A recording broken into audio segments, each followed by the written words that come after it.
चला तर बालदोस्तांनो, आता समसंबंध आकृत्या अनालॉजी अबाउट फिगर्स.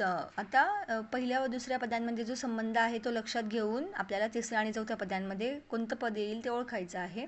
चला तर बघा. 156 गोलचे 2 गोल, मग त्रिकोण तर दोन त्रिकोण, पर्याय क्रमांक दुसरा. 157 गोलमध्ये रेषा, परत सर्कल, मग परत तसा चौरस, तर मग पुढे काय तर विदाऊट रेषामधली, पर्याय क्रमांक तिसरा. 158 बघा, हा पंचकोनामध्ये 3 वर्तुळ, छोटे छोटे वर्तुळ, नंतर हा त्रिकोणामध्ये 5 वर्तुळ. मग लक्षात घ्या, 5 बाजूमध्ये 3 म्हणजे 2ने कमी, 3 बाजूमध्ये 2ने जास्त म्हणजे 5.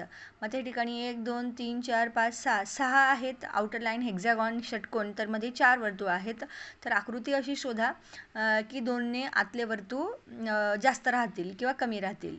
त्या ठिकाणी हा पेंटॅगॉन आहे, 6 याचे संबंध येणार आणि हेक्झॅगॉन इक्वल आहेत, लाईन नंबर ऑफ लाईन्स त्या फिगरचे आणि आतमध्ये असलेले वर्तुळ इक्वल आहेत. हा दिलेला आहे ट्रायंगल, इथे डबलमध्ये दिलेले, त्यामुळे हे येणार, पहिलं दुसरं तिसरं येणारच नाही आणि येणार आहे आपले उत्तर चौथं, कारण हा 4 आउटर लाईन्स किती आहेत, 4 आहेत आणि मध्ये गोल किती आहेत तर 6. ओके, 2ने इन्क्रीज्ड, 2चा संबंध प्रत्येक ठिकाणी जोडलेला आहे. बघा 159 आकृतीचं निरीक्षण करा आणि सांगा पाहू उत्तर. साईडला दिलेला आहे बघा, आम्ही पर्याय क्रमांक 3 केलेला आहे आणि तोच योग्य आहे. 160 वर्तुळमध्ये सर्कल, वर्तुळमध्ये ट्रायंगल आणि मग नंतर ट्रायंगलमध्ये वर्तुळ, तर मग या ठिकाणी चौरसामध्ये पेंटॅगॉन, तर मग पेंटॅगॉनमध्ये चौरस पाहिजे, पर्याय क्रमांक पहिला. 161चं बघा कोणत्या पद्धतीने आकृती येईल, आउटर असलेली, पर्याय क्रमांक 2. निरीक्षण केल्यावर लगेच लक्षात येतं.